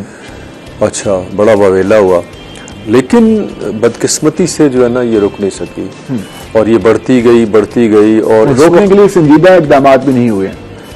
हाँ, ये कह सकते हैं बिल्कुल। अगर बहुत संजीदा इक़दाम होते तो जिस तरह चाइना एक सोई हुई कौम थी, अफीम खाती थी, लोग उस पर हमला करते थे, उसके मुल्क के मुख्तलिफ इलाकों पे जापानीज़ ने कब्जा कर लिया और जुल्म उठाए, तो वो जब जागी माओ ज़ेडुंग के दौर में, उन्होंने अफीम के लोगों का इलाज किया, जो नहीं माने उनको मर्डर का मार दिया, गोली पकड़ के 2 बंदे पीछे से हाथ डाल के उनको उठाते थे, हाथ बांधते थे, गोली मारते, दरिया फेंक दी। उसके बाद उठ गई, सोई हुई कौम थी, उठ गई। लेकिन हमारे यहाँ कोई ना कोई तरीका कार तो था ना जी उनका, जिन्होंने उस मुल्क को सुपर पावर बना दिया आज। लेकिन हमारी कौम जो है ना बदकिस्मती से मसले आते हैं, ये वो कुछ सियासी, इसकी काफ़ी सारी वजूहात हैं, समाजी वजूहात हैं, सियासी वजूहात हैं, माशरती वजूहात हैं, ये बढ़ती गई और इसके अंदर अनफॉर्चुनेटली फिर नए नशे शामिल हो गए। इस वक्त एक मोहतात अंदाजे के मुताबिक पाकिस्तान में तकरीबन 67 लाख अफराद हैं, 67 लाख अफराद हैं जो मंशियात का इस्तेमाल करते हैं। अच्छा, वो इस्तेमाल करते हैं, लेकिन कुछ वो लोग हैं कि जो करते हैं, जैसे आइस का आजकल बड़ा कॉमन है, 2 दिन की 2 दिन छोड़ दी, शौकियाँ करते हैं। लेकिन उसमें से 40 लाख तो ऐसे हैं कि जिनको बाकायदा हम एडिक्ट कहते हैं। एडिक्ट एक अलहदा टर्म है, वो नशे का इस्तेमाल एक अलहदा है। तो एडिक्ट वो है कि जो छोड़ नहीं पाते, जिनके इलाज की ज़रूरत है, कि जिनको ज़रूरत होती है कि हर एक ख़ास मुद्दत के बाद, घंटे के बाद, 12 दिन, 6 घंटे के बाद, 7 घंटे के बाद उनको ज़रूरत महसूस होती है। अगर उन्हें नाम ले तो वो हर हद तक जाने को तैयार होते हैं। हाँ, अगर उनको नहीं मिलती तो वो डेफिनेटली वो चोरी करेंगे, चिकारी करेंगे, कुछ ना कुछ तो करेंगे, नहीं तो बेहोश होकर गिर जाएंगे, कहीं ना कहीं से बेचारे, मतलब मिलेगी नहीं तो बहुत 40 लाख जाएंगे, 40 लाख के करीब ऐसे लोग हैं हमारे पास। 140 लाख है। तो यूनाइटेड नेशन की जो ड्रग कंट्रोल एंड क्राइम, उसमें इजाफा भी हो रहा है, उसमें डेफिनेटली इजाफा होता जा रहा है और ये ट्रेंड बढ़ता जा रहा है।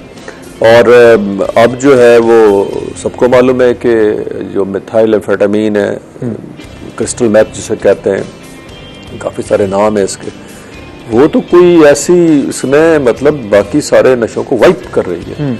जो हेरोइन पीने वाले थे वो हेरोइन या तो छोड़ चुके हैं, इसके ऊपर आ गए, या हेरोइन के साथ ये भी कर रहे हैं। और ये बाकी किसी जमाने में कहा जाता था कि हेरोइन सबसे ज्यादा खतरनाक है, लेकिन ये उससे भी ज्यादा खतरनाक है।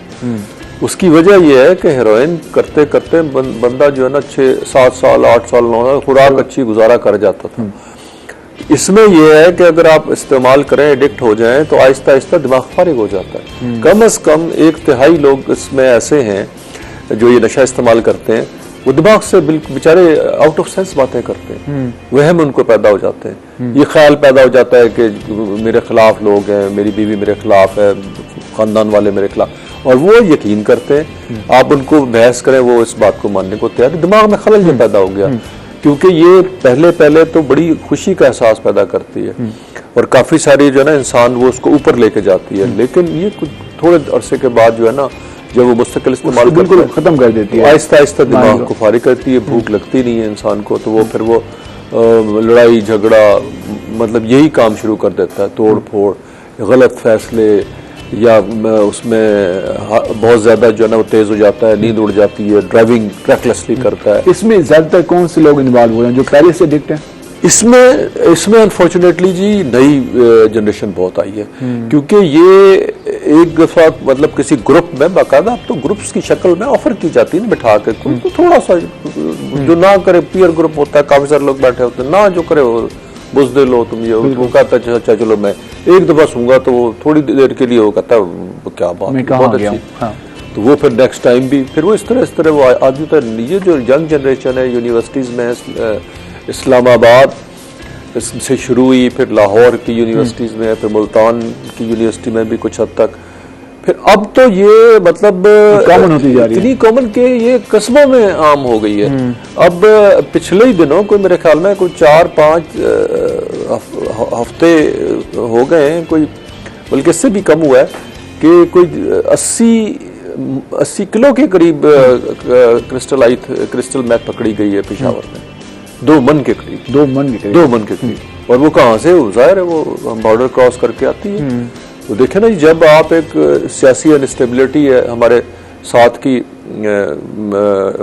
ममालिक में, या उनको कोई प्रॉपरली कोई नई जगह दी जाती, या किसी भी माशरे को आपने बर्बाद करना है, किसी भी माशरे का जो एक माशरती ढांचा है, खानदानी ढांचा है, उसकी ऐसी तैसी फेरनी है, तो ये ड्रग्स, तो बस आप उस माशरे के अंदर ड्रग्स को डाल दें, वो माशरा खुद ही खत्म हो जाएगा। क्योंकि ये जो मंशियात की बीमारी है ये, उससे इंसान अकेला नहीं मुतासर होता, उसकी पूरी फैमिली, पूरा माशरा माँ बाप बहन भाई पूरा के पूरे बेचारे हाथ पे हाथ धरे बैठे हैं। या तो ये है कि उसको इलाज करवाएं, ठीक हो जाए, या अगर नहीं बेचारे कर सकते, या वो नहीं ठीक होना चाहता, या कोई ऐसे अवामिल नहीं है, उनको नहीं गाइड किया जाता, तो फिर वो उसको अबंडन कर दो सड़कों पर, जैसे पड़े। हम इलाज पे, हमारे इलाज से मजीद आपसे बात करेंगे। एडवोकेट मुनव्वर साकिब साहब, जिस तरह डॉक्टर साहब बता रहे थे कि ये इस वक्त इतनी कॉमन होती जा रही है, एक और जो मेन प्रॉब्लम आ रहा है वो कानून साजी है। पुराने जो ड्रग्स मौजूद हैं उस हवाले से कानून मौजूद हैं, लेकिन जो नई ड्रग्स आती जा रही हैं उसके हवाले से जो जितनी वो खतरनाक हैं, जितनी मिकदार में वो पकड़ी जाती है, उस हवाले से वो हमारे पास कवानीन भी अभी तक मुकम्मल नहीं तैयार हुए। तो इस पर कितना काम करने की जरूरत है? नहीं, कवानीन तो मौजूद हैं, उस पर इम्प्लीमेंट होने की ज़रूरत है। आम नॉर्मली जो केसेस आते हैं 9C 9B के कोर्ट्स में आते हैं, वो चलते रहते हैं, वो उनकी बड़ी सख्त पनिश भी सख्त है, इवन कि डेथ भी है और इम्प्रिजनमेंट भी है, और उस पर जिससे आइस आ चुकी है, इससे ये उस पर आता है। मतलब अगर उसको ज़ाहिर इसमें जो बात है ना, हम इस्लाही प्रोग्राम मतलब इसको पब्लिक अवेयरनेस भी मतलब हम करना चाहते हैं, ताकि अब इसकी रिस्पॉन्सिबिलिटी यूनिवर्सिटीज पे, इदारों पे भी आती है कि वो फोकस करें। एक अच्छा इनिशिएटिव लिया गया था ड्रग टेस्ट के हवाले से, लेकिन उसको मुकम्मल कंटिन्यू नहीं किया गया। एग्जैक्टली इस चीज को हमने पिछले दिनों लाहौर में एक बहुत बड़ी रैली जो है गवर्नर हाउस तक वहां से निकाली थी। तो ये इसका मकसद ये है कि लोगों तक ये बात पहुंचे, अवेयरनेस हो। और उसमें तो मुझे याद है एक दफ़ा यहाँ पे मियाँ आसिफ साहब थे, DPO डेरा गाजी खान, तो उन्होंने अपने दरवाजे खोल दिए थे, उन्होंने क्रैक डाउन किया था इस मंशियात के खिलाफ। उसने एक दफ़ा देखा ना, एक ऑफिसर एक ऑफिसर, उसने पूरे शहर को साफ कर दिया। और उसका अभी तक नाम बनता है कि यासिन ने किया था, अभी तक उसका नाम मतलब है कि मौजूद है। और उन्होंने बैनर्स लगवा दिए थे कि पब्लिक लोग जो है ना वो डायरेक्टली जाते थे, इन्फॉर्म करते थे। बता, अभी हमें भी कॉल्स आती हैं, फोन आते हैं कि हम यही उनको तसल्ली देते हैं, पुलिस को कहते हैं। अब पुलिस का तो आप भी जानते हैं, सारे जानते हैं वो किस हद तक बिल्कुल उनकी वो कहते हैं कि हमारी ड्यूटी नहीं है, हमने कोर्ट जाना है, हमने ड्यूटी देनी है, हमने ये इन्वेस्टिगेशन करनी है, हमारे पास नहीं है, फ्यूल तक बातें करते हैं, फ्यूल नहीं है अभी हमारे पास कि हम वहां जाके रेड कर सकें। एग्जैक्टली बातें, एग्जैक्टली उनकी तो लॉजिक्स इतनी होती हैं कि वो उनको तो पता जवाब ही नहीं दे सकता। इसलिए अगर इसके अलहदा फौरी तौर पे अगर इस पे तवज्जो दी जाए, चीफ मिनिस्टर पंजाब जो है ना वो फोकस करें, तो इसके कम से कम बड़े शहरों में तो फौरी तौर पे इनके थाने बनाए जाएं और फोर्स को एक्टिव किया जा सकता है। नॉर्मली मैंने ये देखा है कि ये एक पीए आया है डीजी खान में, उसने बड़ी ये अपने दौर में ये पिछले दिनों अपने दौर में जितना टेन्योर उसका रहा, उसने काफी भारी मिकदार में मंशियात बरामद की। उससे पहले भी मामला जरा सुस्त था, उसके बाद इसका मतलब है कि भी ये कर सकते हैं। अगर विजन हो, अगर वो करना चाहें तो ये कर सकते हैं। इस पे हम बात करेंगे, हम ब्रेक पे जाएंगे, नाज़रीन ब्रेक से वापस आएंगे तो हम मजीद बात करेंगे कि इलाज किस तरह से मुमकिन है और किस स्टेज पे आके इलाज कराना चाहिए, और वालिदैन को, उसके अलावा टीचर्स को किस हद तक जिम्मेदारी अदा करनी होगी और माशरे को कितनी जिम्मेदारी अदा करनी होगी। हम मजीद बात करेंगे, हमारे साथ रहेगा। मिलते हैं शॉर्ट ब्रेक के बाद।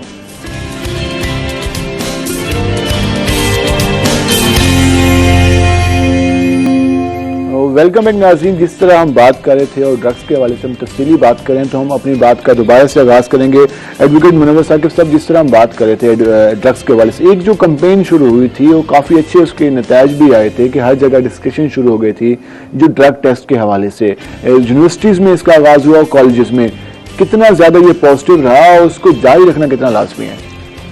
पहली बात तो ये कि लोग नॉर्मली अपने जो डिजीज हैं उनका भी टेस्ट नहीं कराते, अक्सर इश्यूज हैं, हेजिटेट करते हैं। मैंने पिछले दिनों मेरी मुलाकात हुई थी शफकत महमूद से, तो मैंने इस्लामाबाद में, तो मैंने उन्हें रिक्वेस्ट की थी, मैंने कहा 2-3 चीज़ें जो है ना अपनी एजुकेशन में डालें। मैंने कहा एक तो बेसिक लॉज जो स्टूडेंट बच्चों को समझ आए वो आप डालें उनको, ताकि पता हो हर बच्चे को मैट्रिक तक कम से कम लॉज का इल्म हो। सेकेंडली आप उसमें एथिक्स डालें, अखलाकियात डालें, ताकि बच्चों में मॉरली एक कॉन्फिडेंस डेवलप हो, एक दूसरे से बात करते हुए बहुत अच्छा फील करें, इज्जत और एहतराम के साथ ये हो। तीसरा ये है कि जो सबसे अहम है कि भी बेसिक जो हेल्थ के चीज़ें हैं वो डालें, ताकि बच्चों में ये हो। अब हमारे लोग डिजीज को फेस करते रहते हैं, जब उसका एंड आता है फिर लोग फैमिलीज उसको लेकर जाती हैं, वो उनको पता ही नहीं होता कि टेस्ट किस तरह कराने हैं, इसका इलाज किस तरह कराना है, इसके मेडिसिन किस तरह लेनी है। अगर खुदा ना खास्ता टेस्ट करा भी लें तो अगर कुछ आ भी जाए तो इतना ज्यादा वो टेंशन में वो टैबू सा बन जाता है कि यार माशरे में बताने नहीं है किसी को। एग्जैक्टली प्रॉब्लम है, स्ट्रेस में आ जाते हैं वो हालांकि ये नॉर्मल चीजें हैं, ये इंसान की जिंदगी की मतलब है नॉर्मल चीजें, और मैं समझता हूँ हर बंदे को आफ्टर 1 ईयर 2 ईयर्स उनको पूरे टेस्ट कराने चाहिए, ताकि पता हो कि भी वो डिजीज बढ़ ना जाए, ताकि वो एंड में उसको बिल्कुल ही जब एंड स्टेज में पहुंच नाकाबिल इलाज हो जाए, उनके पास इतनी वसाइल भी ना हो कि वो उसका इलाज ट्रीटमेंट। अब गवर्नमेंट ने बड़ा एक अच्छा मतलब है अब एक स्टेप लिया है, अब भी लोगों को ये इल्म हो रहा है, लेकिन बहुत बड़ा स्टेप है, बहुत बड़ा है, और मैं समझता हूँ हर गरीब अमीर आदमी उससे मुस्तफीद हो सकता है कि जो आईडी कार्ड है ना उसको उन्होंने हेल्थ कार्ड कन्वर्ट कर दिया। अब उस पे पैनल पे है, गवर्नमेंट के पैनल पे है, हॉस्पिटल्स जो है उस हेल्थ कार्ड में फैसिलिटी मौजूद होगी, फैसिलिटी मौजूद होगी, और जाके आप फ्री ट्रीटमेंट करा देखिए ना 7 लाख समथिंग आप उस हद तक जाके यूज कर सकते देखिए आपका और मेरा और सबका जितने लोग हम बैठे हुए हैं गवर्नमेंट पे कर रही है, गवर्नमेंट वो उनको पे कर रही है। अब ट्रीटमेंट हम कराएं या ना कराएं, अगर कराएंगे तो मुस्तफीद होंगे, अगर हम लोगों को भी बताएं भाई आप लोगों के लिए ये हेल्थ फैसिलिटी फायदेमंद हो सकता है। हम इस पे आएंगे, मजीद बात करेंगे। डॉक्टर साहब, जिस तरह हम बात कर रहे थे ड्रग्स के हवाले से, एडवोकेट साहब ने भी इस हवाले से कुछ बातें की, और एक जो हम जानना चाहेंगे, ये जो आजकल नौजवान एक फैशन के तौर पर ड्रग्स का इस्तेमाल करते हैं, वो उनको किस हद तक खतरनाक बना सकता है? जिस तरह आइस का आ चुका है, सर आपने भी जिक्र किया, उसके अलावा मार्केट में बहुत से ड्रग्स मौजूद हैं, पिल्स मौजूद हैं, को लोग एंजॉय करने के लिए, डांस करने के लिए, वो उस वक्त उनको अच्छा लग रहा होता है, लेकिन ये किस हद तक हमारे माइंड को इस हवाले से नुकसान पहुंचाती है? देखिए, इंसान के अंदर जो है ना वो खुशी का मादा होता है जो नेचुरली होता है कि इंसान किसी से बात करके खुश होता है, कोई अच्छी गेम खेल के खुश होता है, एनवायरनमेंट कोई अच्छे जगह पे जाके खुश होता है। अब ये जो नई अद्वियात आई है ना जी, जिनको हम एम्फेटामीन्स कहते हैं, ये बेसिकली खुशी पैदा करती है, लेकिन वो खुशी जो है ना उसको ये आम तौर पे बंदा किसी जगह जाता है, खुश होता है, तो मतलब 100% स्केल कर लें, ये इंसान को जो है ना वो 1000 पे ले जाती है। वो एकदम से इतनी खुशी, एक्सटेसी जिसे कहते हैं, बेअंता।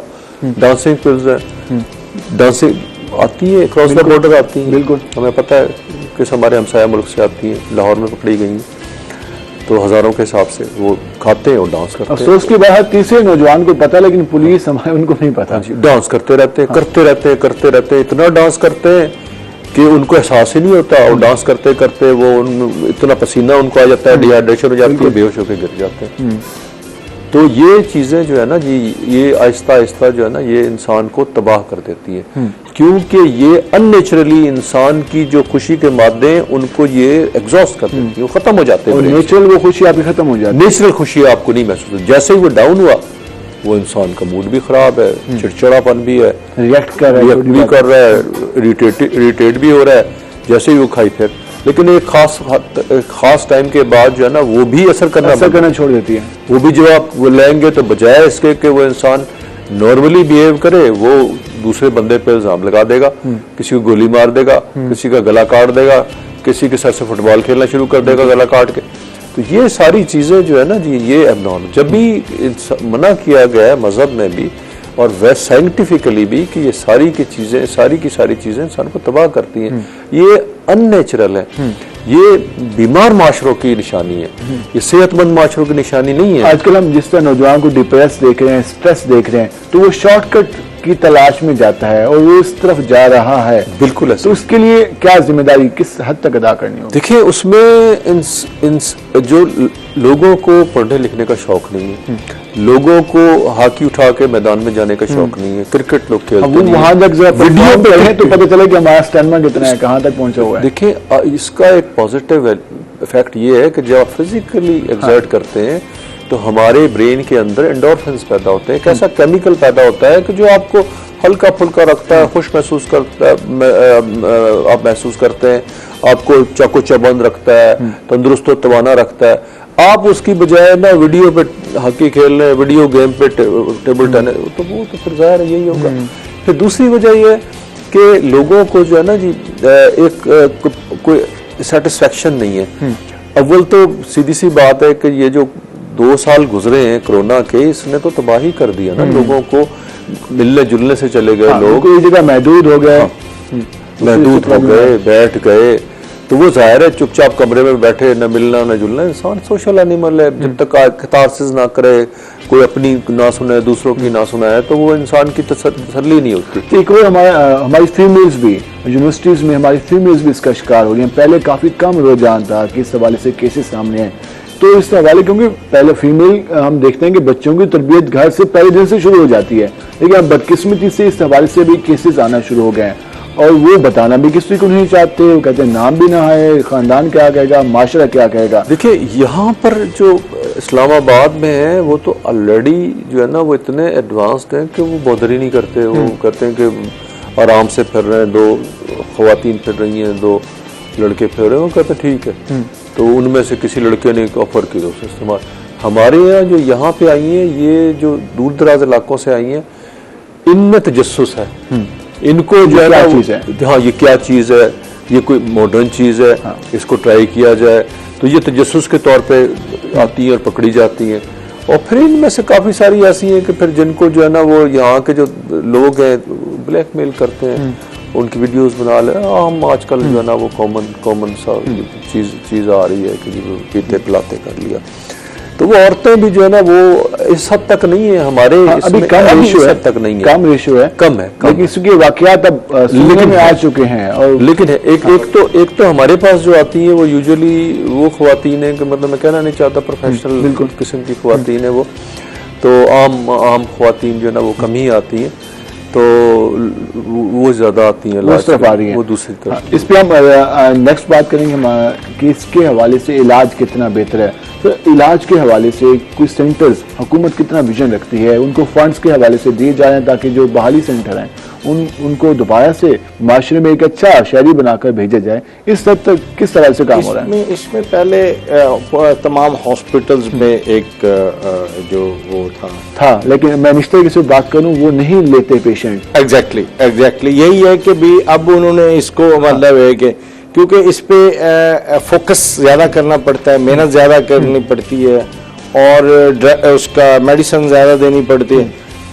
अभी मुझे जो हेल्थ मिनिस्टर है, हेल्थ एडवाइजर हैं हनीफ इताबी साहब से मैंने उनके साथ जिक्र किया, डिस्कशन की, तो उन्होंने कहा कि मलिक साहब मैं स्पेशल आपको ब्लॉक दे देता हूँ हॉस्पिटल में, आप मतलब लोगों को मोटिवेट करें, जो भी हैं पेरेंट्स बाकी उसमें उनको ले आए, तो उसके लिए हम करेंगे जो भी पंजाब लेवल पे हो सका हम आपको मतलब देंगे। तो उसी में वो उनकी बात तो मेहरबानी है उनकी, लेकिन अलहदा एक स्पेशल डॉक्टर वार्ड होना इंतहाई जरूरी लाजमी है ताकि जो लोग जेल में जाते हैं अब इसी हवाले से उनको भी वहाँ पे लेकर आना चाहिए ताकि उनकी ट्रीटमेंट हो, इलाज हो, ताकि दोबारा वो ना कर सके। प्लस जो माशरे में सोसाइटी में है वो भी करना चाहिए। अब मैं समझता हूँ कि ये रिस्पॉन्सिबिलिटी पुलिस पे बनती है, उसको पता है कि भाई गवर्नमेंट अगर फोकस करे तो ये सारे पुलिस ड्रग पीने वालों पे ज्यादा हाथ नहीं डालती होगा, उनको लेके जाना हमारे लिए मसाइल है। बिल्कुल, लेकिन जो ड्रग बेचने वाले हैं उस पर हो सकता है फोकस। सर अफसोस की बात ये है कि पिछले लास्ट वीक में गया इस्लामाबाद में, एक लड़की ना मैं एक दोस्त को मिलने गया, उन्होंने चाय पे बुलाया हुआ था, तो लड़की रोड पे बैठकर गोल गोपाड़ा कर रही थी, वो तमाशा बनाया हुआ था और मतलब हम लोग पब्लिक नहीं ठहरे थी, जा रहे थे पर नॉर्मल ले रहे थे। इस तरह अगर ये बढ़ता गया तो लोग नॉर्मल लेंगे। सेम हमने देखा लास्ट दिसंबर में देखा मुल्तान में कलमा चौक पे, वहाँ कॉल आई कि जब वहाँ पे खातून ने गाड़ी मार दी दीवार में, उसने शोर मचाया हुआ है। उस वक्त मैं ड्यूटी पे था, हम खुद वहाँ पे पहुंचे तो हालांकि उसकी एज काफी कम थी, वो थी 25 ईयर की, शोर डाला हुआ था, वो ड्रिंक कर चुकी थी और बिल्कुल हवास में नहीं थी। पुलिस ने उसको बिठाया हुआ था लेकिन वो बिल्कुल ही होश में नहीं थी। ये 2 घंटे तक वो वहां पे रही और अजीब सा माहौल बना हुआ था रात 1-2 बजे। तो इस तरह के वाकयात अब हर सोसाइटी में, माशरे में, शहर में होने शुरू हो गए हैं जो खतरनाक बन सकते हैं आने वाले दिनों में। एग्जैक्ट लोग फॉलो करते हैं, जो लॉर्ड्स फैमिलीज हैं या जो खाते पीते लोग हैं या जो ताकतवर हैं या जो उसके बच्चे हैं, वो जब ये ड्रग्स इस्तेमाल करते हैं, यूज करते हैं, तो लोग उसको फॉलो करते हैं उनको कि इनका तो कोई कुछ नहीं बिगाड़ सकता। इट मीन्स कि भी ये चीज आम है, ये बड़ी सोसाइटी में मतलब क्लास में जाने के लिए अपने आप को सिंबॉलिक यूज करने के लिए भी। हम इसमें मजीद बात करेंगे, हम ब्रेक पे जाएंगे, ब्रेक से वापस आएंगे तो इलाज के हवाले से बात करेंगे। इलाज किस तरह से किया जा सकता है और इसमें क्या रुकावटें होती हैं और किस तरह से उस मरीज को, जो मुतासर शख्स है, उसको एतमाद देना, उसको सपोर्ट देना कितनी लाजमी होती है, इस पर हम बात करेंगे। हमारे साथ रहेगा, मिलते हैं शॉर्ट ब्रेक के बाद।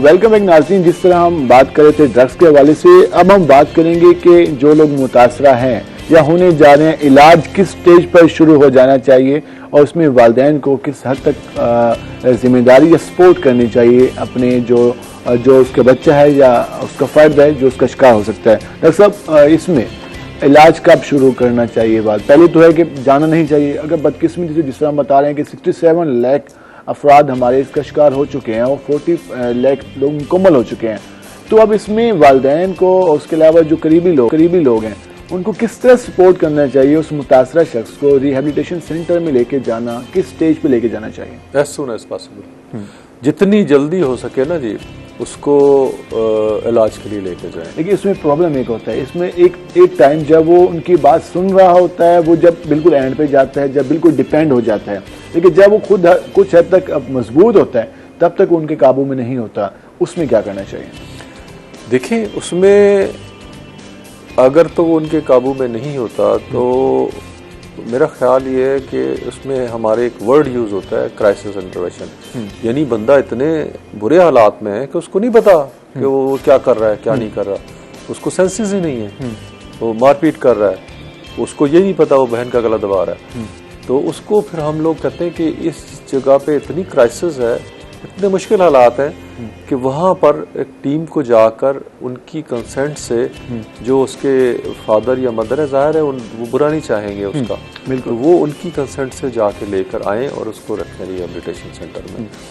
लेकिन अगर कोई बंदा बहुत ही मोटिवेटेड है और ख़ुद आता है कि यार मैं ऐसे तंग आ गया हूँ या अफीम से या इतना अरसा हो गया, वो सिर्फ उसको बाहर आप दवाइयाँ दे के उसको फारिग कर सकते हैं, घर जाओ इलाज करो, उसके बाद कुछ टाइम के बाद दोबारा दिखा देना, वो ठीक हो जाता है। इसमें जो एक इलाज के हवाले से बात की जाती है कि हमारे यहाँ बातें भी मशहूर हैं कि वो लोग कहते हैं यार मुश्किल इलाज होता है, इलाज का फ़ायदा नहीं होता, इलाज कितना टाइम पीरियड चलता है? ये इसमें इलाज की मुद्दत डिपेंड करता है कि उसकी शख्सियत कैसी है, उसके ख़ानदान वाले कितने सपोर्टिव हैं और वो ख़ुद कितना मोटिवेटेड है, और उसके जाने के बाद उसको सोसाइटी कितना एक्सेप्ट करती है। हम यहाँ से ठीक करने के बाद उसको सोसाइटी में रीहैब कैसे करते हैं, वो वहाँ जाता है, कोई बैठना पसंद नहीं करता, फिर वो अपनी दोबारा कंपनी के पास जाता है, जॉब उसको कोई दिलाई जाए, उसको सारी चीज़ें ये जो है ना इस पर इन्हिसार करते हैं।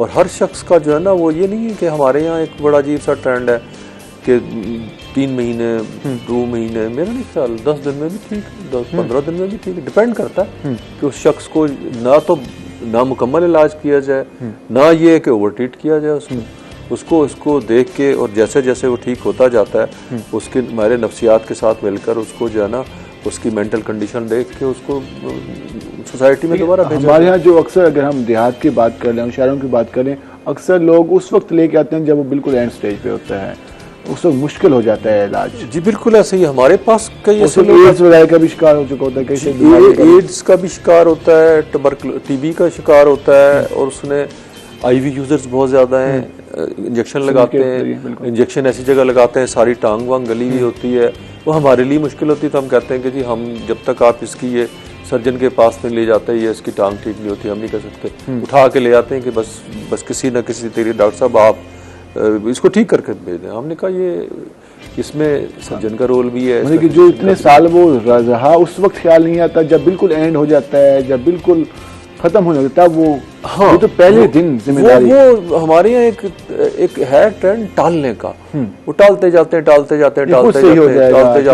बात देखी जाएगी, करता रहेगा यार, लोगों की कहीं सुनी, कहाँ ठीक होते हैं नहीं ठीक होते, जब वो देखते हैं ना कि अब तो ये मरने वाला है, बहुत ही हालत खराब है, फिर वो भाग के लेके आते हैं। ऐसे भी बच्चे हैं, इसकी फैमिली है, ऐसे भी, लेकिन सारे नहीं है, काफी सारे ऐसे भी हैं कि जो मतलब जैसे ही उनको मालूम होता है, और ये तो ये अच्छी बात है, फौरी तौर पे ले आते हैं। लेकिन मैंने ये भी देखा है कि काफी सारे लोगों को पता ही नहीं है कि 3-3, 4-4 साल से बंदा जो है ना वो नशा कर रहा है, आइस कर रहा है, फलां कर रहा है, वो कहते हैं हमें जैसे ही पता चला, कहीं मैंने देखा कि इसके कमरे के अंदर वो जो आइस पीने वाली वो एक होती है ना बोतल, और वो हाँ जी वो गिलास वो पड़ा हुआ है, तो फिर हम भाग के आए, वो डिटेक्ट किया तो हम आपके पास ले आए।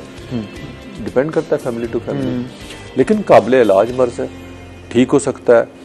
और इसमें कोई माशरे की जिम्मेदारी में जानना चाहूँगा, इसमें लोग कहते हैं कि आप माशरे को ना पता चले कि हमारा बच्चा शिकार हो गया ड्रग का, हमारा बच्चा ड्रग यूज कर रहा है, तो उस डर की वजह से भी खामोश रहते हैं। जी बिल्कुल ऐसा ही है, डायलेमा है ये, किसी को डिप्रेशन, बहुत ज़्यादा डिप्रेशन का बहुत ज़्यादा है।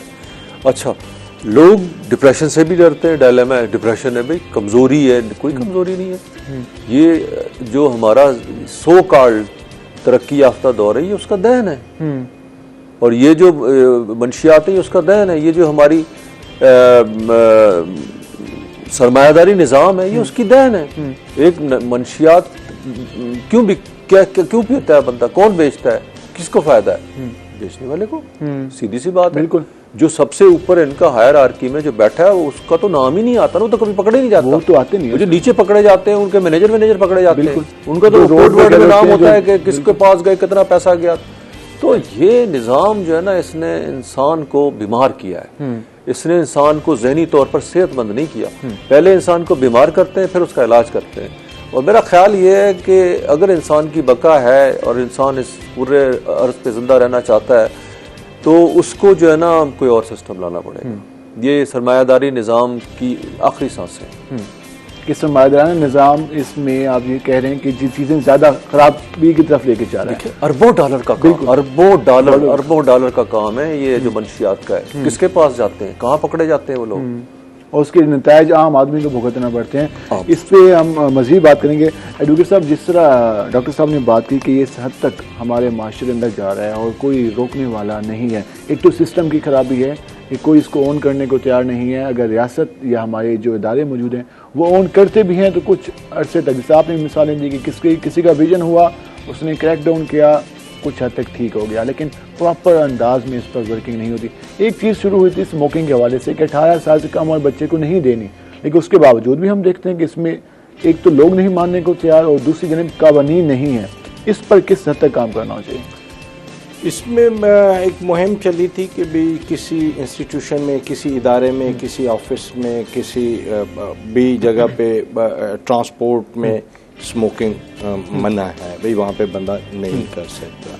ये एक अच्छा मतलब ट्रेंड चला था कि लोग अगर एक पीना शुरू कर दे सारे मना करते नहीं भाई इसको नहीं पीना, यहाँ पे नहीं पीना बिल्कुल, वो उसको। अब होटल्स में भी ये, रेस्टोरेंट में भी ये है कि उन्होंने खास पोर्शन बनाया हुआ है साइड पे, जिसने भी पीना है वहाँ पे चला जाए। तो पब्लिक अवेयरनेस होना बहुत ज़रूरी है इसके लिए, क्योंकि और मेन वजह यही है क्योंकि इस पे कोई ना पेरेंट्स फोकस कर सकते हैं। बच्चे को 4 साल यूनिवर्सिटी में भेजते हैं, अब पेरेंट्स तो साथ नहीं है और वो हॉस्टल में है तो वहाँ पे किस तरह का माहौल है। बिल्कुल हॉस्टल में वो बाहर चला जाता है, आउटिंग पे चला जाता है, बाहर दोस्तों के पास चला जाता है, कहीं भी चला जाता है, वो कर सकते हैं। इसमें जब उसे पूरी अवेयरनेस हो शुरू से, जिस तरह आपने बात की मैट्रिक्स से पता होगा कि ये कितना खतरनाक है, तो वो कोशिश करेगा कि यार नहीं जाना। उसके नतायज को उसे पता होगा। एग्जैक्टली अच्छे बुरे नतायज का अगर उसे इल्म हो, उसके जहन में हो, बहुत सारी चीजें बच्चों के जहन में बैठी।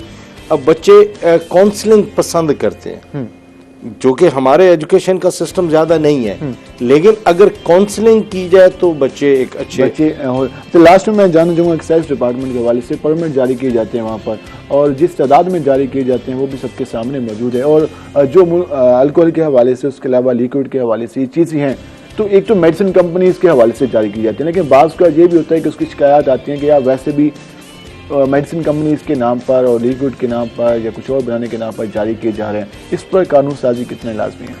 नहीं, कानून तो मौजूद है, उस पर इम्प्लीमेंटेशन बेहतर कानून किस तरह? वो इदारे जो बैठे हुए होते हैं वहाँ पे करप्ट लोग भी बैठे हुए हैं, तो ये हरकत करते हैं, क्योंकि मोस्टली ये मेडिसिन उसमें यूज होती है, अपना ये मेडिसिन में यूज होती है, तो और ये कंपनियां जो बना रही हैं वो लेती है। एक स्कैंडल्स भी आए थे एफेड्रीन का, वो बहुत बड़ा मतलब स्कैंडल था। अब इसमें इन्वॉल्व होते हैं जो लोग ऑफिसर्स हैं या जो एक्साइज एंड टैक्सेशन का अमला होता है, जो बैठा होता है, वो फिर पैसे लेकर ये चीज़ें करवाता है। कानून में ऐसी कोई चीज़ नहीं है कि भाई आप लोगों को ये सहूलत फराहम करें कि वो मंशियात में यूज़ करें या वो इसको उस तक रसाई दें, तो उसके लिए बिल्कुल ही कतई तौर पर वाज़े वो मतलब नहीं, क्योंकि हम बेसिकली हमारी में वो प्रॉपर वो एजुकेशन नहीं है, प्रॉपर हम मतलब स्ट्रॉन्ग नहीं है, हम सजा का सिस्टम बेहतर नहीं है, जिस वजह से लोग इस तरफ चले जाते हैं। एग्जैक्टली वो जल्दी मतलब वो पुलिस तो लॉ को तो समझते ही कुछ नहीं, यहाँ कोई रूल ऑफ लॉ है ही नहीं ना, तो इसलिए हमारी ये चीजें जो है ना बेहतरी की तरफ भी अभी नहीं जानी चाहिए। सर लास्ट में क्या सजेशन देना चाहेंगे हमारे वालिदैन को, हमारे जो नौजवान हैं, क्या सजेशन देंगे किस तरह से ये जो जहर है इससे वो बच सकते हैं? देखिए, वालिदैन आजकल कमाई की तरफ लगे हुए हैं, और वो वही कि जितना ज़्यादा कमाएंगे उतना फ़ायदा है, उतनी ज़्यादा सहूलत देंगे, बच्चों को सहूलत देंगे, उन्हें उनके साथ वक्त ही नहीं मिलता टाइम स्पेंड करने का। और वो एडवोकेट साहब ने बड़ी अच्छी बात की कि काउंसलिंग करनी चाहिए, वालिदैन को काउंसलिंग करनी चाहिए, वालदा को काउंसलिंग करनी चाहिए, और वो लोग पसंद करते हैं कि उनको समझाया जाए। जब आप उनका इंटरेक्शन ही बड़ा थोड़ा है तो वो उसमें दिन में टाइम ही नहीं निकाल पाते बच्चों के लिए। वो कहाँ से आ रहा है, किसके साथ बैठा है, क्यों बैठा है, कितनी देर से आ रहा है, सब पे नजर। तो इस पे तो नजर रखनी चाहिए। ऐसे लास्ट में क्या सजेशन देंगे हमारी हुकूमत को? आप एडवाइजरी कमेटी के मेंबर भी हैं, उसके अलावा हमारे माशरे को क्या किस तरह से वर्क करना चाहिए, हमारे इदारों को किस तरह से वर्क करना चाहिए? इसमें स्पेशल जो हमारी यूनिवर्सिटीज़ हैं इस पे तो ख़ास तौर पे मैं समझता हूँ फोकस होना चाहिए। वाइस चांसलर साहब एक कमेटी मतलब तश्कील दें, और उधर भी स्टूडेंट्स को भी पता होता है, टीचर को में भी पता हो या ना हो, लेकिन जो हॉस्टल में है उस पर ख़ास तौर पे निगरानी होनी चाहिए, उनको भी पता होना चाहिए। वहाँ पे भी काउंसलिंग होनी चाहिए, बच्चों को ये चीज़ें बतानी चाहिए कि इसके कितने बुरे आपकी ज़िंदगी पे कितने बुरे असरात मुरतब हो सकते हैं, आपकी लाइफ पे कितना एक असर हो सकता है। जाहिर है उसने माशरे का, सोसाइटी का एक बेहतरीन फर्द किस तरह कारामद शख्स बने, ना कि नाकारा बने। इसलिए उसको ना सिर्फ इसके लिए बल्कि वो मुल्क कौम के लिए वो बेहतर आदमी बन सकता है। शख्स सलाहियतें मौजूद होती हैं। बेसिकली हमारी ये भी बदकिस्मती है कि हमारा रिसर्च वर्क ज़ाया हो रहा है, यूनिवर्सिटीज़ में जो टैलेंट है वो ज़ाया हो रहा है, यूनिवर्सिटीज़ वो काम नहीं कर रही। मैंने जो होना चाहिए था उस पर। एडवोकेट मुनव्वर साकिब साहब का बहुत शुक्रिया, हमारे प्रोग्राम में डॉक्टर अनीस खान साहब बहुत शुक्रिया, आपका तफसीली गुफ्तगू हुई। नाजरीन, अगर हम चाहते हैं, हम सब की ये जिम्मेदारी बनती है कि हम इस हवाले से, एक तो काउंसलिंग के हवाले से मेन चीज़ है कि हम बच्चों की तरबियत पर फोकस करें। जो आजकल चीज़ें माशरे में बढ़ती जा रही हैं, ड्रग्स का इस्तेमाल है, उसके नुकसानात से हमें अपने बच्चों को अवेयर करना होगा, तभी हमारे माशरे में ये चीज़ें बेहतर हो सकती हैं। और सेकंड, हुकूमत को, हुकूमती इदारों को मंशियात फरोशों के खिलाफ एक प्रॉपर क्रैक डाउन करना होगा, ताकि इस जो सप्लाई लाइन है उसको रोका जा सके और हमारा जो माशरा इसमें असूल की तरफ जा रहा है उससे हम बच सकें। आज के प्रोग्राम से अपने मेज़बान बिलाल खान नियाज़ी को इजाज़त दीजिए। अल्लाह ने के बाद।